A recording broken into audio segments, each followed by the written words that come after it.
Today's topic is going to be another interesting one. Today I'm going to pick up a verse which is very popular, which is almost very popular. By his stripes we are healed. This verse is being used in deliverance ministries today. It's being used to deliver people. It's being used when people are praying when they are under bondage. Right? They are sort of blackmailing God into saying, he said, by his stripes we are healed. Referring to the physical healing on a person who has had an infirmity. Right? So this is what it is in a nutshell. So I am going to look back to actually say what was the promise, what did God actually say in relation to these infirmities that would fall upon people.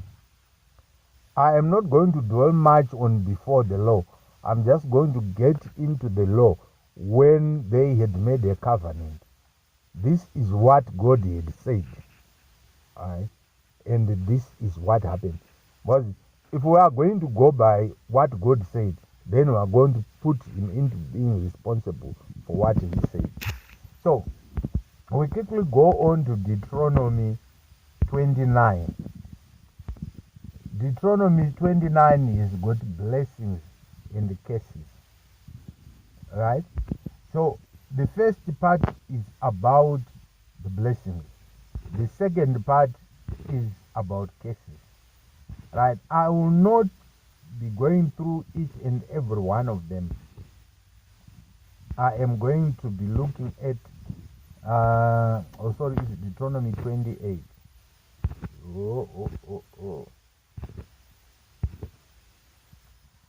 Right, I'm just going to pick those that are related to the body, the healing. Right? Then we see what God was saying. Right? The Lord will smite, Deuteronomy 28 verse 27. The Lord will smite thee with the boils of Egypt, and with the emerald, and with the scab, and with the itch, whereof thou cannot be healed. Right? God is saying here, you remember the plagues that were given out in Egypt. Right? So he says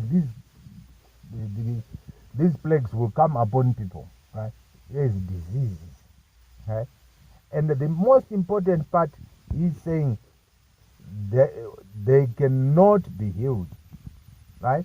Which means all the afflictions which God will have given to the people during this period, while they could not be healed. Right? There are other verses you can pick when you go out of those cases. But for the sake of time, I just thought I would pick on this one. Then you would know what I'm talking about. So, in essence, what was happening is like, if you get a disease, it is because of a curse from God. Why? It's because you have not kept the commandments. You have not kept the statutes. So, God would give you a disease which cannot be healed. Are we together? Right? So these people would actually have this disease until such time that when you decided to confess, when you confess, when you made an offering, then that disease will go away. Are we together? Then, on that background, we now quickly come to Jesus Christ. Right? Jesus Christ is coming in. Jesus Christ is healing people. He's not healing them based on the cases that they've done. He's healing them on the compassionate, because he said, if you go to Matthew 6:40, at John 6:40, he said, whoever seeth the Son and believeth, right, that is the Son of God. That's when people were being healed. Right? So he had to, the thing is, you had to see him. Are we together? I know a lot of people use John 3:16. No, John 3:16 was later on explained further with John 6:40. John 3:6 says, say, whosoever believeth, right? But John 6:40 says, whoever seeth, right? So that's why you find he was able to deliver all those multitudes of people, because those people had to see him to believe. The mere fact that they had come to where he was, it was an indication that they had believed that he was the Son of God. Are we together?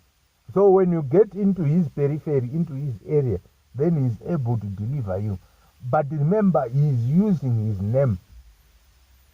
So people were being delivered, right, of these ailments, of these sicknesses, right, because of while he was using his name. But if you believe in the Son of God, are we together? The reason I'm bringing this word, I wanted to find out when we go to the stripes, to find out were they in relation to this healing or it was something else. Because the main issue here is that by his stripes we are healed. But people were being healed before Jesus died. Remember, the cases, right, were made out to the people, and they were getting it as a result of their disobedience, failure to comply with the law, right? So this is the background of healing.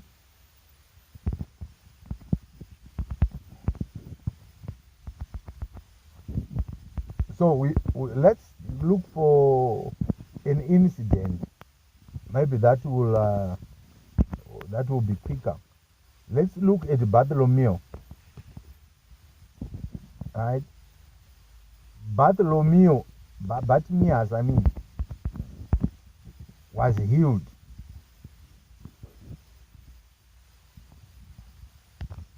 And he spoke about the faith. Your faith has made you whole. Right? Which means it was not the stripes. It was not under grace, but it was his faith that he had believed that Jesus Christ was the Son of God. Right? So by so doing, he was healed. And this healing took place, I will put the verse up, took place well before the stripes. So healing was taking place well before the stripes. Jesus Christ even went on and gave the powers to the people to go, and the disciples were given to go and heal the sick. But were they using his stripes? No. They were using the name, right, and the fact that Jesus was the Son of God. In one incident, they went out and came out saying, no, we were even amazed how powerful your name is. Are we together?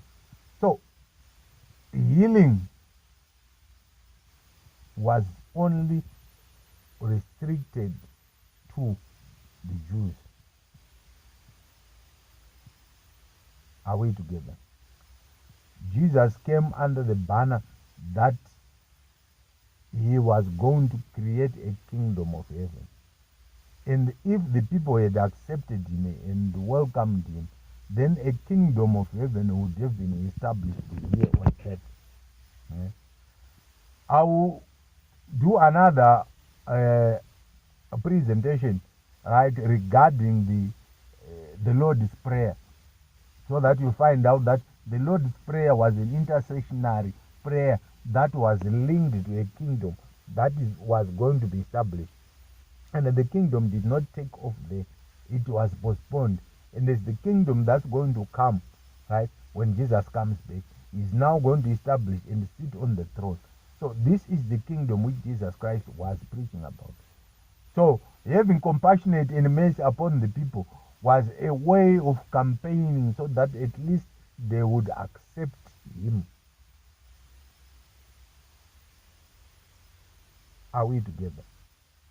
So the presence of Jesus Christ did not come to die. No, he came to create a kingdom, which is another misnomer, or which other people are misinterpreting. Jesus never intended to come and die. No.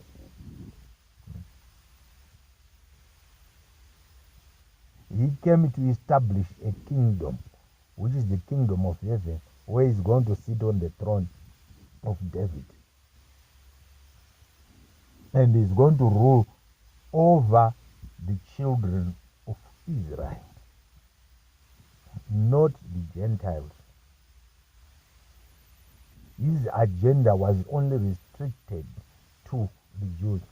I only came for the lost sheep of the house of Israel. Are we together? That's an indication that his main purpose was only directed at the Jews, not the Gentiles. I know a lot of people are now importing it into themselves, into the Jews. No. He even mentioned that salvation is for the Jews. It was never meant for the Gentiles. Gentiles are coming in on a ticket of his blood.